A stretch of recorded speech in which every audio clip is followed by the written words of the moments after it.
Sports Talk. Let's go.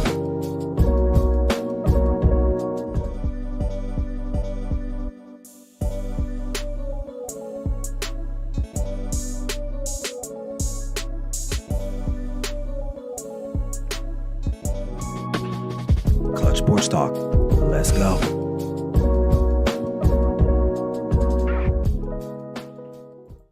Good morning, everyone. How you guys doing? It's me, your boy, Ryan Flowers, a.k.a. Clutch Sports Talk in the house. It's week 14. Man, this season is rolling by, man. I say this every week, but we got lots to get into today, man. I got to talk about Baker Mayfield's performance. 48 hours being in LA, gets the win over the Raiders. I don't know how they blow another lead like that again, but hey, it is what it is. What else we got on tap for today? Definitely got to be talking about, the situation with the 49ers and Jimmy G. They got a big game today against Tom Brady, but what are they going to be doing in the future, right? With Jimmy G, again, showing another sign of injury. What's to be expected from him? OBJ, man, when are you going to make a decision, man? Like, I was excited a couple weeks ago. Now I'm just kind of like, I'm over it. So we'll talk about that. Of course, we got to talk about my power rankings for week 14. Also, my predictions, and finally, the Clutch Sports or Clutch Picks of the week. Man, last week was rough, man. I went 0-4. Not a good Sunday, so hopefully I can turn things around today. But hey, sit back and relax and enjoy the show. This is NFL Sunday Morning with me, Ryan Flowers. Let's go.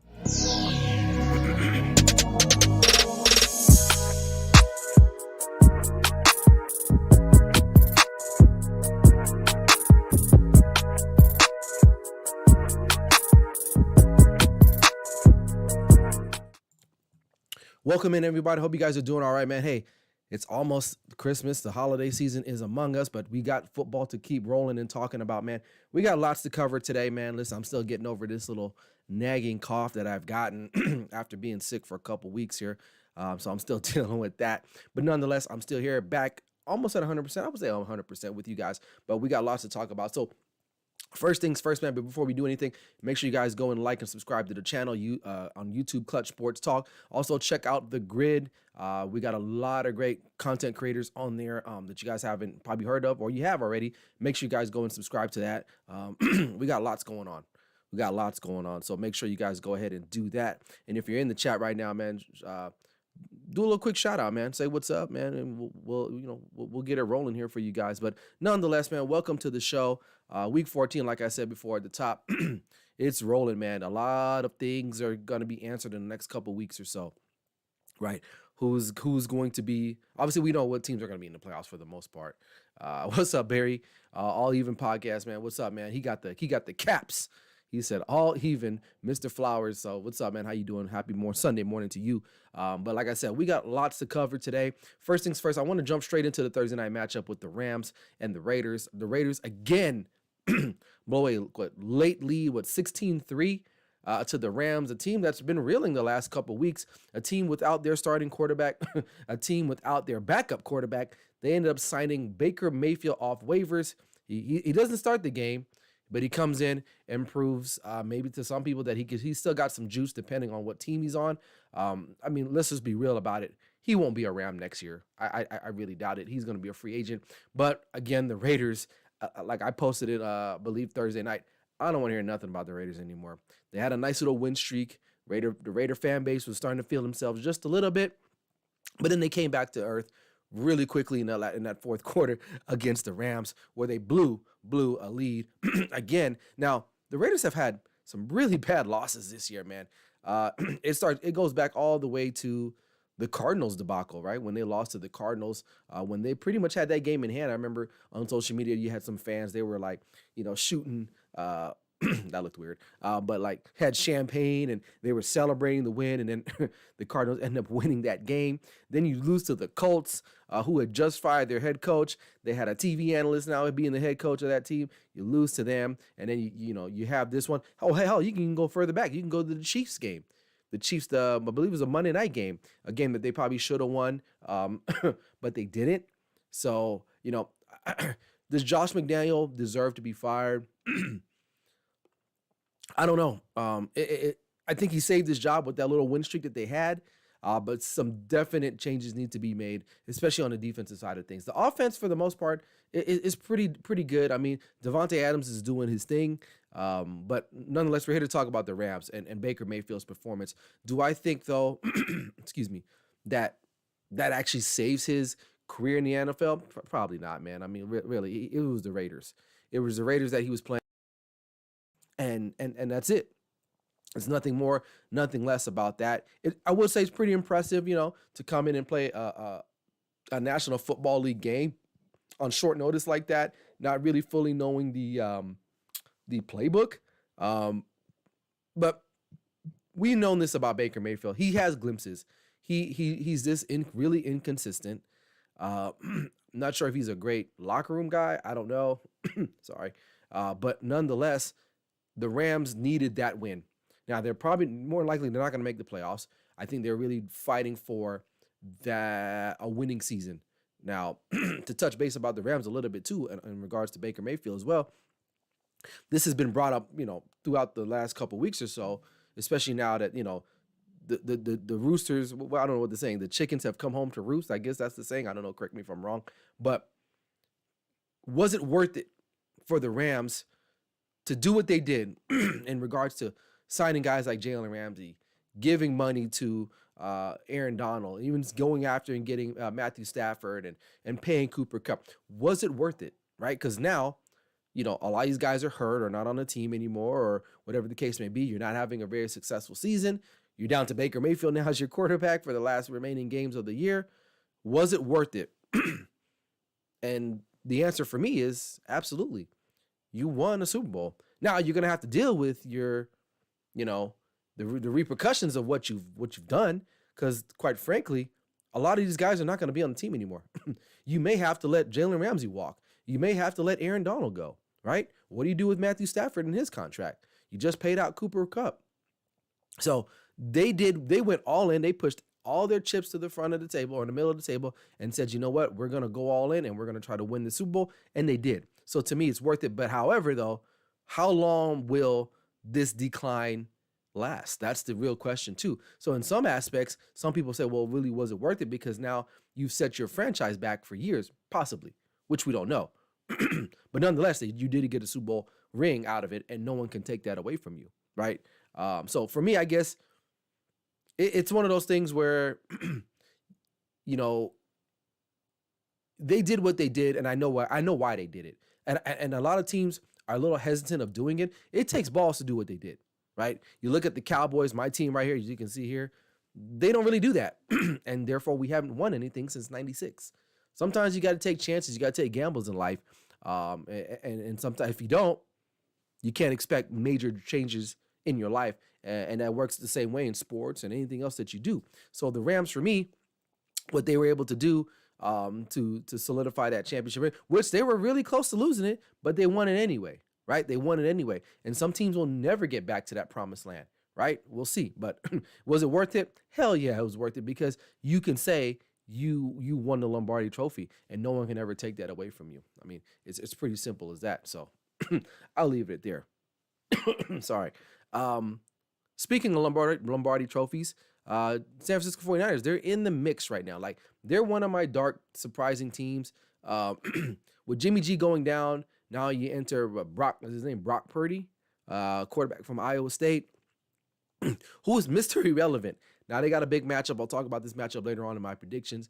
But the real question is, what do you do now if you're a Niners fan or the Niners organization? Do you keep Jimmy G? We still don't really know what Trey Lance is about. Some Niner fans really believe like Trey Lance is going to be the answer. I don't know. We haven't seen him. I mean, since he hurt his ankle, he's out for the year. And now with Jimmy G, which there's some news saying that he could come back sooner than later. At first, it was looking like he was going to be done for the year, but now it looks like he could return at some point. But now you enter Brock Purdy, rookie quarterback. He's pretty much got the keys to the Ferrari. All he has to do is not scratch it. Don't hit any curves. This team is geared to be good, to be dominant. Their defense is stout, one of the best and tops in the league. You have a running game. You have some weapons outside. You just got to get the ball to them, right? Kyle Shanahan is going to have to coach him up, in the last couple of weeks. And I think he's a good coach. I think he chokes in pressure situations. So we'll have to see what happens with him. But the real story is, what do you do now, right? Jimmy G, more likely going to be a free agent. Do you sign him? Do you keep him as an insurance? Do you go back to Trey Lance when he comes back next year? So many questions. Some people want to see Trey Lance, right? Some people, Niner fans, can't stand Jimmy G. And I don't know why they don't like this guy. I mean, is he one of the greats of all time? No, he's not. But he did lead your team to a Super Bowl, and some arguably will say, well, that's because the defense was so good and the running game was so good, yada, yada, yada. I mean, listen, he had some good games down the stretch during that year. Now, he overthrew Emmanuel Sanders that possibly could have won them Super Bowl. Shoulda, woulda, coulda. It didn't happen, right? He didn't step up at that time. Patrick Mahomes did. But Jimmy G is a good quarterback. Don't get me wrong, man. Like, Jimmy G is up there with like the Derek Carrs of the world. Sometimes the Niner fan base is a little delusional. You got to give the man some credit. You got to give him some credit. Being able to deal what he's done, or dealing with this whole season, coming off an injury from last year, getting Trey Lance drafted. Now he's the starter. He goes down. Jimmy G enters. He loses his first game, which is, to be expected. It was a tough game. He barely got the playbook, right? And he's coming off of that shoulder injury. So, and look what they were able to do. They added Christian McCaffrey. This team is a balanced team. It's a well-balanced team. It's like a good breakfast, right? You can't say the eggs are the best. You can't say the pancakes are the best, because it's all good. It's all good. This is a well-constructed team with the GM, John Lynch and Kyle Shanahan putting things together. And Jimmy G should get some credit for that, At the end of the day, is he an elite quarterback? No. But there's really not that many elite quarterbacks this day and age. I mean, simply put it straight, we have a lot of flashy, exciting guys, right? And as a fan of the quarterbacks in general, of the whole position, I'll be honest with you, there's not a lot of great quarterbacks in this league. And you're probably wondering, what? What do you mean? We have Lamar Jackson. We got guys like Justin Fields. And Justin Fields is an enigma to me because he gets a lot of props, but this guy is running for his life. He's running all day, every day. When you force him to make a throw, it's whatever, right? When you have Jimmy G, who's a really good teammate, the locker room loves him, right? He can throw the ball, man. I mean, he does have some throws where you're like, oh, Jesus Christ, right? It is what it is. But if it was me, if I was the Niners brainchild, I would try my best to keep him there if I could, because you don't know what Trey Lance is going to offer you. You know what you're getting in Jimmy G, backed with the defense, back with the coaching, back with the rest of the talent on the roster. You got to keep Jimmy G. Now, does he want to be an insurance policy? Probably not. He's a competitor. He wants to go out and be a starter somewhere, right? And I'm pretty sure someone is going to offer him something to go and be a starter, as rightfully so. But it just depends on the situation. If I'm Jimmy G, because here's the thing. I'm not really that big a believer in Trey Lance at this point. I don't know anything about him. I haven't seen him enough. I don't know. Sorry. And the last I've seen of him, it really wasn't that great anyway. And I get it. He's young. He's a rookie. Whatever, yada yada yada. But here's the thing, man. You'll know if a quarterback can play. Day one. You'll know. You'll just know. Guys have been coming in this league and making noise day one. And you can see some guys, and here's the thing. And I take this back. They can play, but to a certain extent, because a lot of these guys are just super athletic, right? Super athletic. And so I think sometimes people forget that being a quarterback doesn't always necessarily mean you have to be athletic, because you got the Lamar Jacksons running around. You got, Justin Fields. Even Josh Allen is pretty athletic. But when it comes back to reading offenses and playing the position, there's not a lot of guys that can do it, right? Hey, what's up, Ben? Check his show out. He's called The Ben Zone. Friday nights. Check it out on YouTube. He's got a comment saying, good morning, Ryan. I will say as good as the 49ers are, they are for sure. But I still think a very good quarterback, not necessarily elite, will keep them from. Yeah, I mean, right. I mean, at some point, you gotta have. It's really not that many teams in NFL history that have won a Super Bowl without an elite quarterback behind the helm. I mean, the one thing I can think of is maybe the Baltimore Ravens team that won with Trent Dilfer. He wasn't elite, but then the NFL was different then. Today in this age, you got to have an elite quarterback, right? I think for sure you can get to a certain level. Maybe you get lucky. Maybe you get lucky and you can win one, right? Based on situations, right? A lot of it is luck too, man. You got to put that into consideration too. I get it. You got teams that are really stacked, that are really good, but sometimes luck plays a part in too. Injuries, things of that nature. You get a call here, you get a call there. Ben also follows up and says, "Correct, Ryan. Burrow could play from day one. So could Josh Allen, Mahomes, and Herbert. Yeah, these guys are coming in and they're playing. Now, Tua is kind of an enigma. I think a lot of Tua's woes is because the coach that he had. And, no credit to Brian Flores. I think he's a good coach. But in this modern era of football, you got to have an offensive mind at head coach, because that's what's working, right? Name me a team right now that has a defensive coach that is being really, truly successful. And all those quarterbacks that Ben just listed: Burrow, Zach Taylor, offensive guy; Josh Allen, Sean McDermott. Now, I will say he's more of a defensive guy, but they had a good coordinator in Brian Daboll, and Ken Dorsey, I believe now, is calling the plays. Mahomes, you got Andy Reid calling the plays, and Herbert, I feel bad for him. I think he's outplaying his coaching. His coaching is going to basically be the demise of his career. I mean, simply put. He also follows up and says Nick Foles only comes to mind as far as right, Nick Foles. But you know what? I will say Nick Foles was playing at an elite level. He was playing out of his mind, during that Super Bowl run with the Philadelphia Eagles, right? And then now we haven't seen Nick Foles only on a milk carton, right? And some of that has to do with coaching as well. So, nonetheless, though, you got to have an elite quarterback. Sorry, everybody. You got to have an elite quarterback. But I think if there's a team that can do it, it could be the 49ers, just because they're pretty elite at every other level on their team overall. They have a good chance. But we'll talk about them later. So, whatever. We'll see how it goes. But all right, last topic before I get into the power rankings. OBJ, what the hell is he doing? Now, he met with Dallas, had the whole little recruiting experience, went to the Mavericks game, hung out with Micah Parsons and Trayvon Diggs, and courtside at the Mavericks game. I mean, doing his thing, but leaves without a deal. Now, reports are coming out that he can't even play right now. If they needed him to suit up today, couldn't play. Now, he was on, I think it was called the Barbershop on Prime, the LeBron show, that I really don't like that much. He's saying that it wouldn't make sense for him to play now anyway.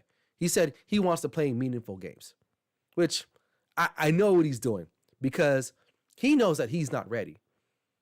But he won't really openly say that because he wants to get max money. I mean, who wouldn't? And I don't blame him for that. But this whole thing of like, you're going around now, it's week 14. There's no clear evidence that you're going to sign with anybody at this point. And the Cowboys want to sign him. But Jerry Jones wants to know too, can you play? Because we're going to need you. We're going to need you, man, if you can play. But if you can't play, I'm not going to offer you a ton of money. Now, kudos to Jerry Jones, because he's thrown away money before in the past, a la Roy Williams, the receiver, not the safety. There's been guys that he's thrown money out, right? And just hadn't panned out. And this time he's taking his time to figure out what's going on, right? And my boy All Even says, Barry Grant says, teams need to walk away from OBJ. Yeah, I think at this point, now it's kind of like, all right, man, we've done all we can do. Like, it's on you. Can you play or can you not play? And you going on the shop or whatever the hell that show is called and saying, oh, I want to play in meaningful games when the pressure's on. As a business person, if I'm a GM, I want to know if you can play now, right? Because I don't need you in the divisional round getting on the field and then knowing that you can't play. And I've wasted time and I've wasted money. So it's really on him at this point. My gut feeling is that I don't think he signs with anybody. I think this has been a whole show to keep himself relevant. Now, I've been very, very critical on OBJ in the last couple of years. And I turned a little bit last year because he did help the Rams win that Super Bowl. I didn't think he had anything left. But now you're coming off a second knee injury. You haven't played football, in a long time. And teams that are reaching out to are Super Bowl contending teams, right? They need to know. Him going, and then he made a comment like, oh, me and Saquon never got to do what we needed to do, or something like that. Like, Like, really, you gonna go to the Giants? I get it might be sentimental for you, but come on. Come on. But case in point, maybe he's not that hungry anymore. He's got his Super Bowl ring, and maybe he's not that hungry. I don't know. And that could just be a hot take, but it just seems to me it's just like it's just this perpetual game that he's playing with a lot of athletes do now. Can you play or can you not play? That's what I want to know. If I'm sitting in front of you, I'm the GM of any team. Hey, OBJ, how you doing, brother? All right, you enjoying the city? It looks great. You like our facilities? Yeah. It's good. Can you play? Can you freaking play? And I don't want I only want to play in the playoffs. Like, no. If I'm going to sign you right now and you want money, I have money, and you want it, you need to tell me. You need to be forthright and tell me, can you play? So I'm kind of done with this whole OBJ saga. It would have been nice to have him in Dallas just to have a little extra weapon, right? But Dallas is showing that they're okay right now, So, but we'll talk about Dallas here later on in the predictions. But I'm kind of done with this whole OBJ saga. Wherever he lands, he lands. I don't think it'll make a difference to anybody at this point, especially if the brother can't play.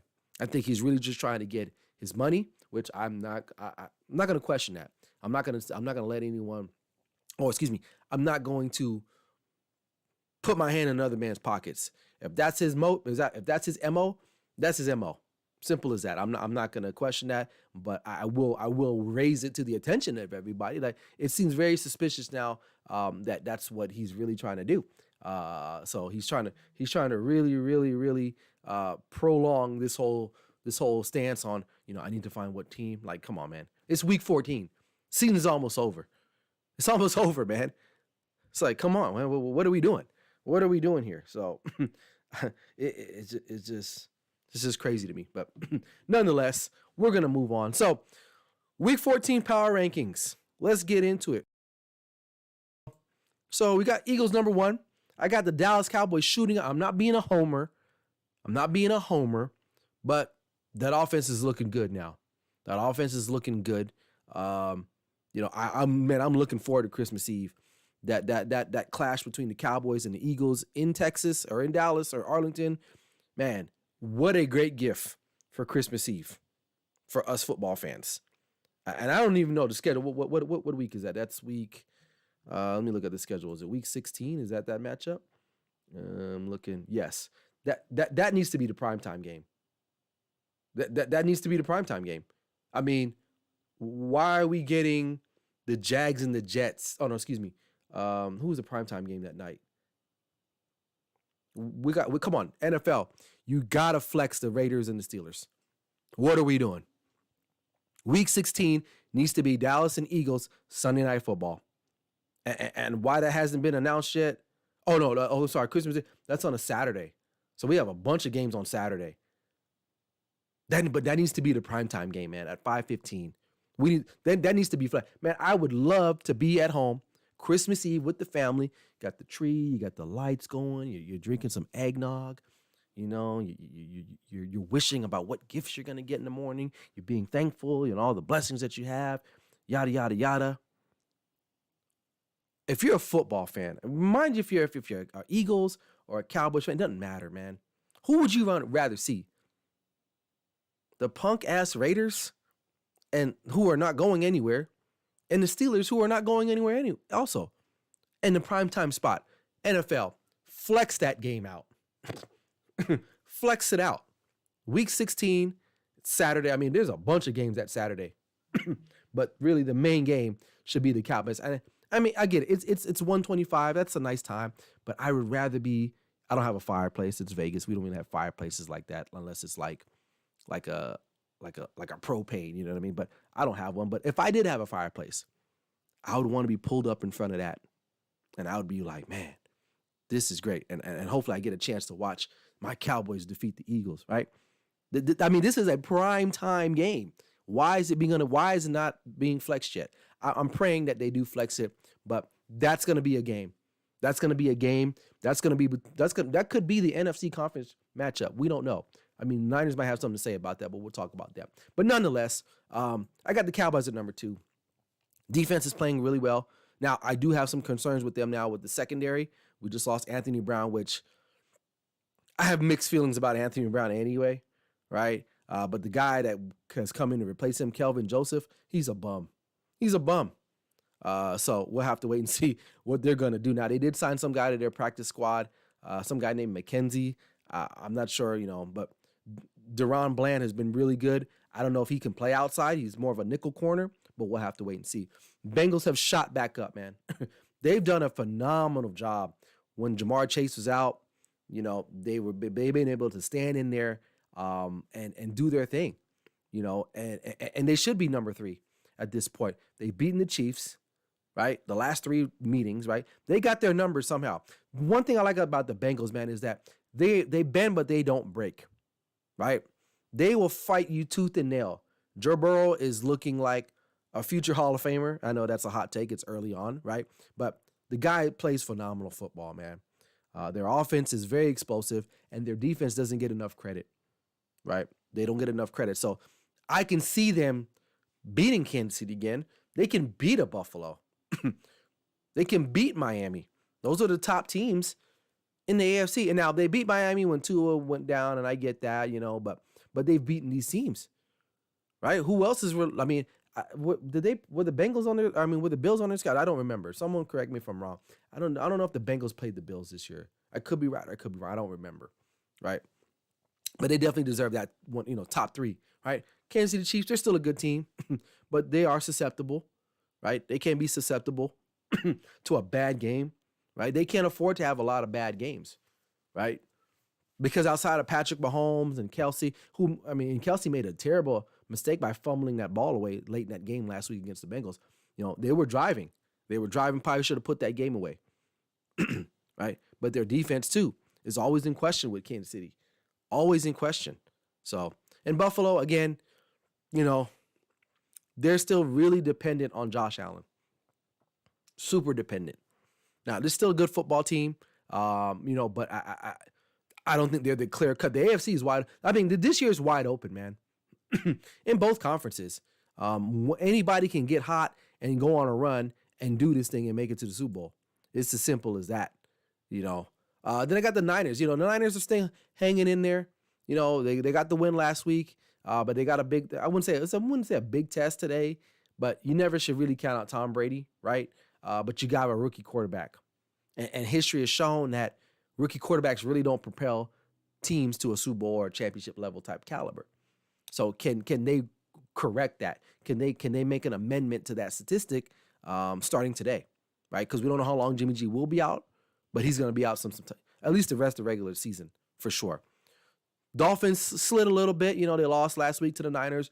This team is very potent on offense, right? A little inconsistent sometimes with the defensive side of things, but offensively, they can get it done, man. They can hang 30 on you quickly, but then they'll give up 30. So I really don't know what else to say about the Dolphins. But it's a good story. It's good to see them. Hell, they're in the top 10. That's a good team. Barry asks, All Even Podcast says, if the Cowboys beat the Eagles, will they overtake them in your? Oh yeah, because I still feel I have a healthy respect for the Eagles. Do I think they're this real juggernaut? No. The Washington Commanders beat them at home. Okay, the Commanders with Taylor Heineke. Now the Cowboys, they beat us Sunday Night Football a couple weeks ago. We didn't have our quarterback, right? And we were in that game. We just couldn't score. If we were able to score at the clip that we're doing now, we would have probably won that game.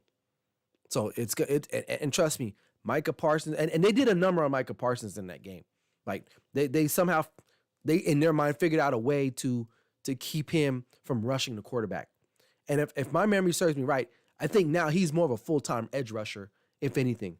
But in that game, the Eagles figured out a way to put him in coverage, which is in his strong suit. He's an edge rusher. That's what Micah Parsons is.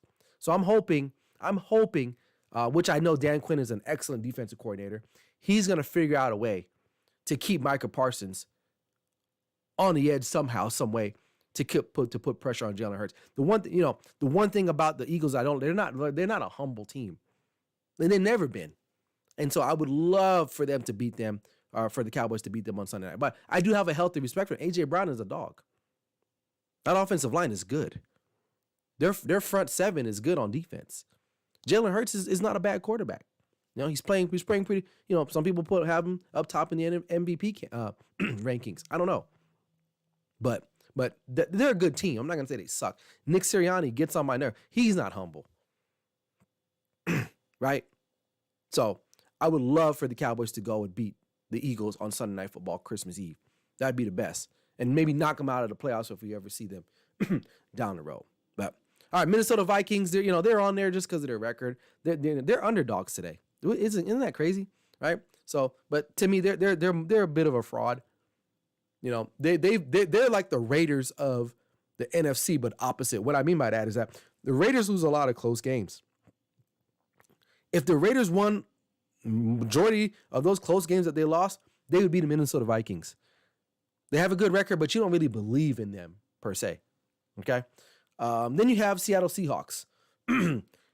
This team is pushing. Geno Smith, I think he's earned the right to be the starting quarterback for this team going into the future. Now, maybe 2 years from now or next year when there's a better draft class of quarterbacks per se, maybe you go out and draft a quarterback. But he's at least deserved to right to be the starting quarterback, at least going into next season with the system that they run, right? With Kenneth Walker, we got DJ Dallas running back there, DK Matt. This is an underrated team, but I think Pete Carroll's doing a hell of a job in his 70s coaching his team. And Tennessee Titans, they're sliding a little bit. This is a well-coached team. They play physical. They'll play you anywhere and everywhere. I still like them as a team, but I just don't think they have enough offensively. Like, they can't really get out into shootouts with teams. They got to keep the game very slow and sluggish and in order to win these games. But, excuse me. And in the playoffs, when you're playing, Kansas City, Cincinnati, or Buffalo, or Miami, you're going to have to score a minimum of 20 points, at least, to be on pace. All right. So those are my top 10 power rankings this week. Honorable mention, you got the Giants. Ravens, they're sliding out. Lamar Jackson's out. Enters Tyler Huntley. Now, this is going to be interesting.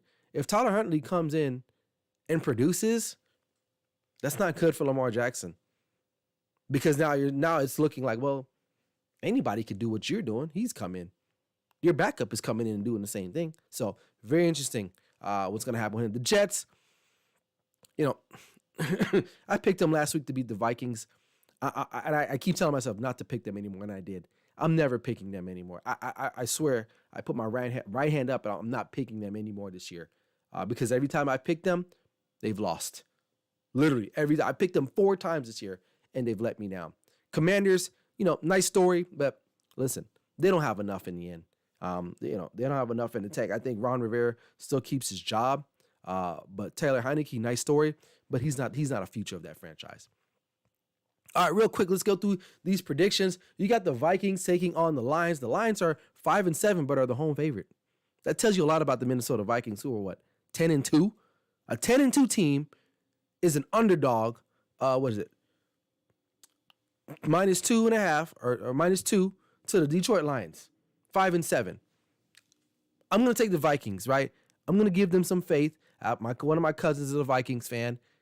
I'm going to shout him out. Little Mike. He's a Vikings fan. I'm going to pick the Vikings today because they're one of my clutch picks of the week anyway. All right. Eagles taking on the Giants. Eagles just will be too much. Just too much. Too much A.J. Brown. They got talent, man. Devontae Smith, this is too much of a... Now, I think the game will be a little close. All divisional games are pretty much close. But the Eagles will just have a little bit too much in the end. Baltimore taking on Pittsburgh. Like I said, Tyler Huntley is getting the start. Lamar Jackson's out. Kenny Pickett playing a lot better. Pittsburgh playing a lot better. I'm going to take the Steelers. Just only because they're at home. All right. We got Jacksonville taking on Tennessee Titans. AFC South is so funny to me. On paper, this should be a win for the Titans, but here in Vegas, the line is -3, so they know that the Jags will play close. I'm gonna take the Titans still, but this game is gonna come down to one of the last plays of the game. Buffalo and the New York Jets. This is a big one in the AFC East. The Jets are looking to sweep the Bills. Something they haven't done in a while. And this game says a lot about what's going to happen in that division. because you have essentially 3 teams that are jockeying to be the division leader. But I think the Bills are going to get it done. I mean, they want to avenge that loss that they took to the Jets a couple weeks ago. Again, that they probably should have won, but they let slide. Browns and Bengals, for some reason, this game is going to be close. It always is. But I'm going to take the Bengals. Deshaun Watson looked like complete garbage last week against his former team, the Texans. What do you think he's going to do this week on the road in a hostile environment against a Super Bowl caliber type team? Bengals get the job done. Now, the Battle of Texas, Texans taking on the Dallas Cowboys. This is crazy. Minus 17-point favorite. I would be inclined not to take that. I would probably do plus 17 if I was betting this game. I usually stay away from the Cowboys games because they usually don't cover. But Cowboys should win this game. I mean, realistically, the Texans are reeling. They play hard, but the Dallas Cowboys are a much better team. Dallas Cowboys should take care of that today, and win the Battle of Texas. All right, Kansas City Chiefs taking on the Denver Broncos. Patrick Mahomes is 9-0 against the Denver Broncos. Little fun fact there. Denver Broncos really, really not. They suck. Offense can't get it going. I feel bad because the defense is doing all they can, but it won't be enough today, even though they are at home. Patrick Mahomes owns this team. He owns this team, and I think the Chiefs will run away with this game. And he'll improve to 10-0 against the Denver Broncos. All right, Tampa Bay taking on the 49ers. I do like the 49ers. Tampa Bay, even though I am going against Tom Brady, it's like a homecoming for him. They just are depleted, man. The Niners are a well-oiled machine. If they can run the football today, Brock Purdy doesn't have to do a lot. If Brock Purdy throws like 15, 20 times a game today, that's a win. And you hand that ball off. You hand that ball off to Christian McCaffrey and whatever running back you got there, even if it's Debo. But I think the Niners will win that game. I think it'll be a good game, but I think the Niners will end up pulling it out. Carolina taking on Seattle. This one could be interesting. Carolina could be a little bit quite surprising, but I like the Seattle Seahawks to keep fighting to get in the playoffs right now. And they can even contend for the NFC West. But I like to see. I think it'll be a good game. But I like Seattle. Dolphins taking on the Chargers. They're staying on the West Coast after losing to San Francisco last week. But I think they get right. Going back to Cali trip here, the Dolphins should get right against the Chargers, who really just can't get out of the way of themselves, to be honest with you. So I do like that matchup. And then finally, you got the Monday night game. You got the New England Patriots taking on Arizona Cardinals. I was a fan of the Cardinals, but really Kyler Murray's antics, I just don't like this team anymore. I'm going to take New England to win this game. I think they're going to be better coached. Kyler Murray, really, and I think the Patriots are the home road favorite, which they should be. They should be. So I like the Patriots to win that game over the Arizona Cardinals. All right. And finally, before I get out of here, man, here's my picks of the week. 0-14 for week 13. Probably the worst week I've ever had. In the, 2-3 years that I've been doing this, worst week I've ever had. But I'm trying to get right this week. So I got Seattle winning over the Panthers. The Vikings should get the dub over the Lions. The Bills should handle the Jets. And the Niners should take care of business at home against the Tampa Bay Buccaneers. So we'll see how that goes. But hey, nonetheless, that's all I got, man. I hope you guys enjoyed the show. Make sure you guys check out my next video next week, Sunday morning. No After Dark. I don't think I'll be doing After Dark because I start to really get sick at night for some reason. But anyway, that's a little too much information. But anyway, enjoy the rest of the day. Thank you guys for getting your NFL started with me, Ryan Flowers, a.k.a. Clutch Sports Talk, man. Hey, we'll see you guys on the next stream. So, hey, get you out of here. This is Clutch Sports Talk, NFL Sunday morning with me, Ryan Flowers. Never settle till the work is done. I'll see you guys later. Peace.